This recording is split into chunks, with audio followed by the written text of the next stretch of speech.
Dad, मेरा एक लंबे समय से एक सवाल है जो मैं आज आपसे पूछने वाला हूँ। मैंने बहुत समय देखा है कि जब मैं बहुत ज़्यादा सवाल पूछता हूँ और क्यूरियस होता हूँ, तब काफ़ी सारे टीचर्स मुझे स्कूल पर डांटते हैं, और बाहर भी पूछता हूँ तब तो लोग स्ट्रेट आउट इरिटेट हो जाते हैं। तो मेरा सवाल है कि ये क्यूरियोसिटी अच्छी चीज़ है या बुरी चीज़ है? क्यूरियोसिटी क्यूरियोसिटी का मतलब है बेटा कि उत्सुकता, कि आपके मन में बहुत सारे प्रश्न होना कई सारी चीज़ों को लेकर के। मतलब ज़्यादा जब उसकी इंटेंसिटी की बात करते हैं हम, तो आसपास आपकी दुनिया में जब आप कहीं पर भी होते हैं, आसपास बहुत सारा डेटा बिखरा हुआ होता है, बहुत सारी जानकारी बिखरी हुई होती है अलग अलग रूप में। तो उस प्रत्येक चीज़ के प्रति उत्सुकता, जानने की इच्छा जो है, वही क्यूरियोसिटी है। हालांकि ऐसे उसे इस रूप में देखा जाए कि क्यूरोसिटी अच्छी है या बुरी है, तो हम जब ये जानेंगे कि क्यूरोसिटी का मतलब है कि जानने की इच्छा, जानने की उत्सुकता, तो सीधे सीधे बेटा ये नज़र आएगा कि यार जानने की उत्सुकता तो अच्छी बात है भाई। अगर किसी चीज़ के अंदर जानने की, किसी व्यक्ति के अंदर जानने की उत्सुकता है, तो ये वाकई में बहुत अच्छी बात है। क्योंकि अगर वो जानने के लिए उत्सुक होगा तो उसकी जानकारी बढ़ेगी, सीधी सी बात है। और जानकारी बढ़ेगी तो जानकारी से ज्ञान बढ़ेगा। ज्ञान से बड़ी कोई ताकत इस दुनिया में नहीं है। जितना ज़्यादा ज्ञान बढ़ेगा, क्योंकि ज्ञान बढ़ाने के लिए आप देखते हैं कि पूरा एक स्कूल सिस्टम, एक एजुकेशन सिस्टम, जिसमें जो है आप प्राइमरी एजुकेशन से लेके फिर आप देखते हैं कि माध्यमिक शिक्षा, फिर देखते हैं हायर एजुकेशन, डॉक्टरेट तक चली जाती हैं।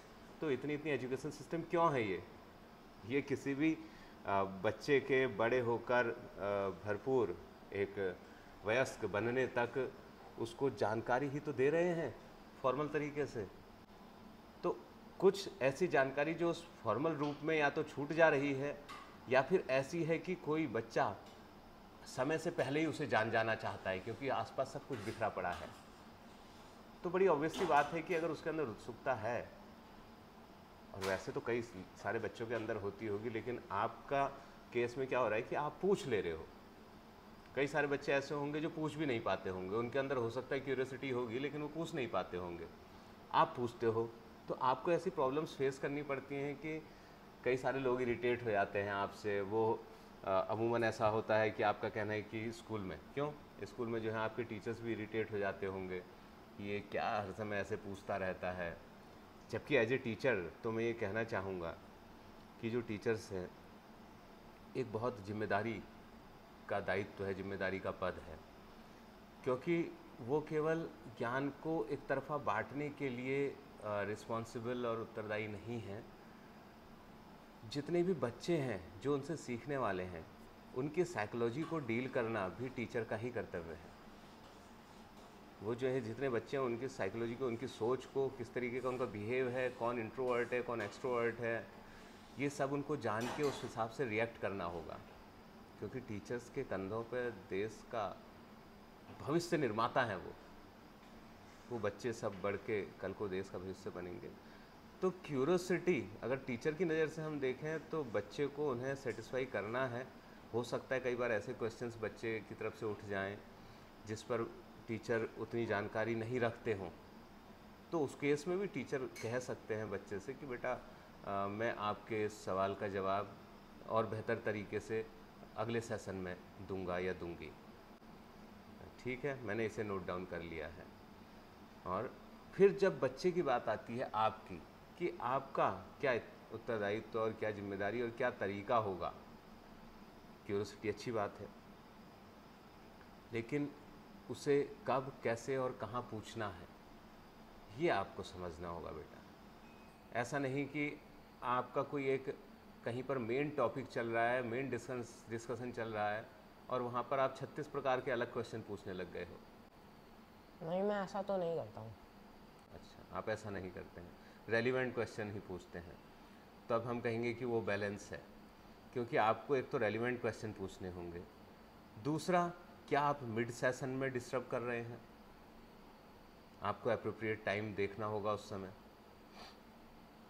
कि जैसे क्लास चल रही है, कोई टॉपिक ऐसे चल रहा है और ऐसा नहीं लग रहा है कि इस समय छेड़ा जाना चाहिए बीच में।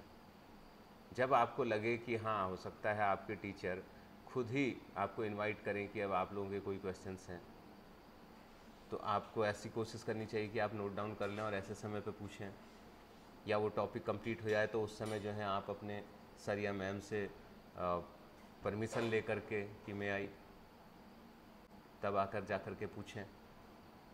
लेकिन ऐसा नहीं कि कोई घना बढ़िया टॉपिक चल रहा है और आप बीच में डिस्टर्ब कर रहे हैं, हाथ खड़ा कर रहे हैं, ज़बरदस्ती पूछ रहे हैं, बोल रहे हैं, तो ऑब्वियस सी बात है वो इरिटेट हो जाएंगे। ठीक है, बार बार पूछ रहे हैं, आप उन्हें पढ़ाने ही नहीं दे रहे हैं, तो वो इरिटेट हो जाएंगे। और यदि आपको पूछने पर ऐसा महसूस भी हो रहा है कि हो सकता है उस टीचर को ये आपके क्वेश्चन का ऐसा आंसर नहीं आया जिससे आप सेटिस्फाई होते, तो बेटा आपको आर्ग्यू नहीं करनी होगी ऐसी जगह पर। अगर आप आर्ग्यू करेंगे, क्योंकि इस दुनिया में सब कुछ जानने वाला कोई भी नहीं है जो सर्वज्ञ हो, जिसको हर चीज़ की जानकारी हो सकता है आपके टीचर को उसका उस समय बेहतर क्वेश्चन का बेहतर आंसर नहीं पता हो, तो वो जो है आपको उस समय आंसर नहीं दे पा रहे हैं या देने से टाल रहे हैं, तो आपको वो मंशा समझनी होगी। आपको भी इतना समझदार होना होगा कि ये क्वेश्चन शायद या तो मेरे टीचर को समझ नहीं आया है, ये उनका आंसर नहीं दे पाएंगे, या फिर इस समय देना नहीं चाहते हैं, तो आपको भी उनकी साइकोलॉजी भी पहचाननी होगी। तो आप गिव अप कर लें, आप अपने हाथ पीछे खींच लें, ज़रूरी नहीं है वहीं पर जा कर के पूछें। आजकल तो 10 चीज़ें हैं, आज का ज़माना है जिसमें इंटरनेट और गूगल बाबा की देन से हम जो है जाने क्या क्या कर लेते हैं। और फिर आपके केस में तो बेटा आप घर में आकर के हमसे भी जो है अपने पेरेंट्स से भी ये बात पूछ सकते हैं कि कोई ऐसी क्वेरी है तो हम उस पर बैठ कर के सही निर्णय लेकर के आपको बता सकते हैं कि आपकी क्वेरी का ये आंसर है। कि हम भी ये करने में ऐसा सक्षम है तो आप हमसे भी पूछ सकते हैं, ज़रूरी नहीं है कि आप टीचर को परेशान करें। तो जो इरिटेशन का पॉइंट है बेटा, ये दोनों तरफ से मैनेज होना है। आपकी तरफ से भी मैनेज होना है कि आप किस तरीके से डील करेंगे कि इरिटेट ना करें सामने वाले को, और सामने वाले को भी ऐसा होना है कि वो इरिटेट ना हो, भले ही उसके पास आंसर है या नहीं, उसका वे आपको टैकल करने का डिफरेंट होगा।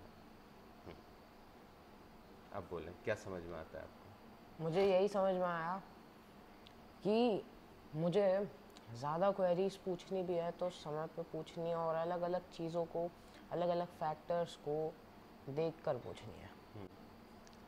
Now setting aside my case, मैं जो क्यूरियोसिटी है एज अ होल, मैं जानना चाहूँगा कि वो अच्छी चीज़ है कि बुरी। मैंने नोटिस किया है कि कुछ लोग काफ़ी सारी चीज़ें जानने के उत्सुक होते हैं। आपने काफ़ी सारी मूवीज़ भी देखी होंगी जिनमें कुछ पागल से लोग होते हैं, जवानी में जोश में कहीं चले जाते हैं। भूत की मूवीज़ में यही होता है, क्यूरियोसिटी किल्ड द कैट। ये कहावत भी सुनी होगी आपने। ज़्यादा क्यूरियोसिटी होने से भी नुकसान होता है, ऐसा मैंने बहुत बार सुना है।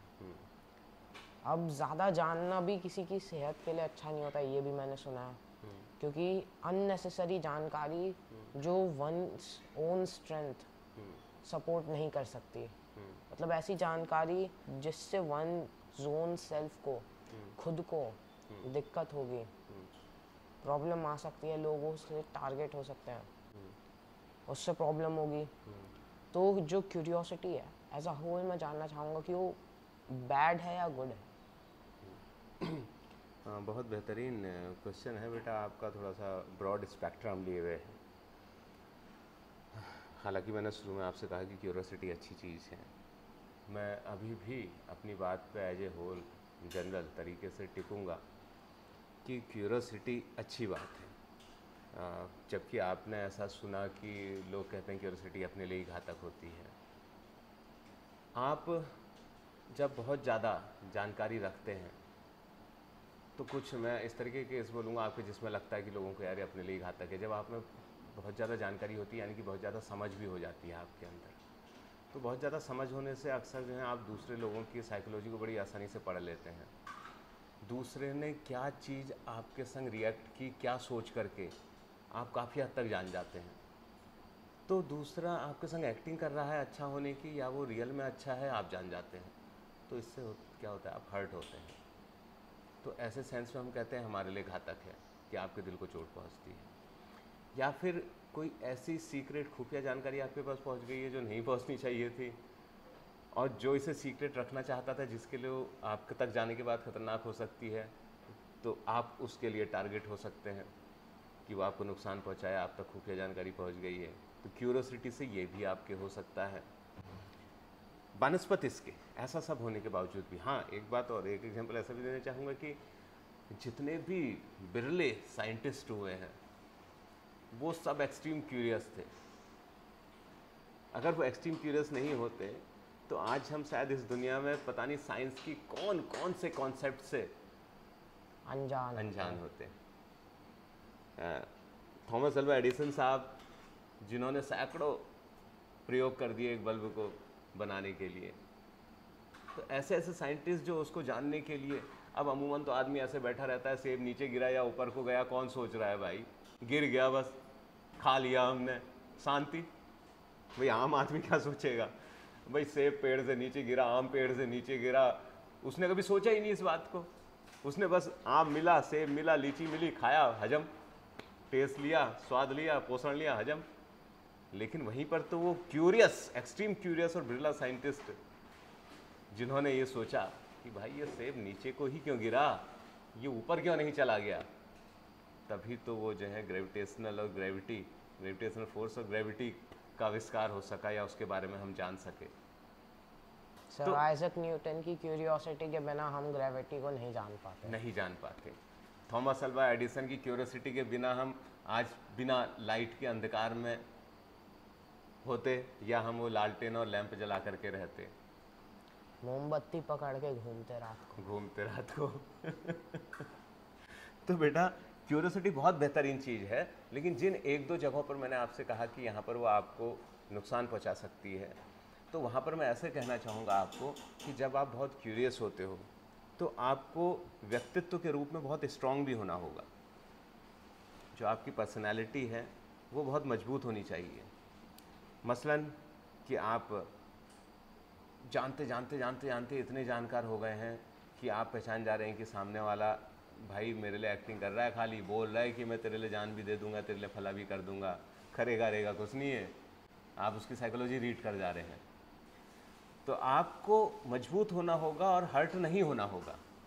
उसके लिए आपको अपने व्यक्तित्व पे काम करना होगा कि ऐसा तो होगा ही और मुझे इसे फेस करना होगा ही, क्योंकि आप ज़्यादा जान गए हैं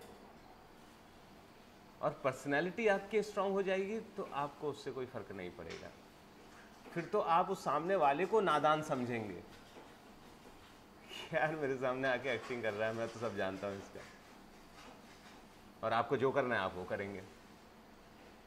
और ऐसे ही किसी खुफिया जानकारी जब आप तक पहुँचेगी तो किसी को एहसास तक नहीं होने देंगे कि आपके पास कोई ऐसी जानकारी है, क्योंकि जानकारी वो तब तक दूसरे वाले को नुकसान पहुंचाने की स्थिति में नहीं होगी, और उसे भी शायद नहीं पता चलेगा कि आप तक पहुंचे जब तक आप मम रहेंगे, आप शांत रहेंगे, आप ऐसा कुछ हुआ ही नहीं, तो शायद दुनिया को किसी को पता ही नहीं चलेगा कि वो जानकारी कहीं है। लेकिन आप अपने व्यक्तित्व के कमज़ोर होंगे तो आप उसे अपने सीने में दफन नहीं कर पाएंगे, किसी से शेयर कर देंगे। एक को शेयर करेंगे, वो कहेगा अरे वो तो वो जानता है भाई, उसने बताया था मुझे, फिर आप टारगेट बनेंगे। तो यहाँ पर भी बात आती है कि पर्सनैलिटी को, व्यक्तित्व को स्ट्रॉन्ग करने की। अगर आप ऐसा कर लेंगे भाई वाह वाह, तो क्यूरियोसिटी अच्छी ही चीज़ है, बस संतुलित रहना है कि कब कैसे क्या कहाँ पर कैसे पूछनी है, कोई और इरिटेट ना हो। और ढूंढने के 10 तरीके हैं, क्या इसी से पूछना ज़रूरी है, किससे पूछूं, ये भी सिलेक्शन होना है कि पूछूं किससे। अब मैथ के टीचर से सोशल साइंस का सब्जेक्ट का टॉपिक का पूछने जा रहे हो तो पहली दफ़ा ही आप गलत हो गए, तो उसी एक्सपर्ट के पास जाओ जो आपको लगता है कि उसका एक्सपर्ट है, फिर उसे इरिटेट मत करो। हो सकता है वो आज घर से परेशान होकर के आया हो या किसी और क्लास में परेशान हो गया हो, आपसे इरिटेट जल्दी हो जाएगा, तो ये सब आपको पहचानना होगा। क्या कहते हैं? सही कहा आपने। तो मैं समझता हूँ बेटा आज ये क्यूरोसिटी वाले पॉइंट पर हम लोग काफ़ी अच्छा डिस्कशन कर चुके हैं और आप भी शायद इस बात को समझ पाए होंगे कि अब मुझे इसे कैसे टैकल करना है। समझ गए हैं? मैं आपको फिर से बहुत सारा प्यार और ब्लेसिंग्स देना चाहूँगा और थैंक यू सो मच कि आप और मैंने इतना अच्छा डिस्कशन किया, आप मेरे साथ मौजूद रहे। Thank you. Thank you dad. Thanks.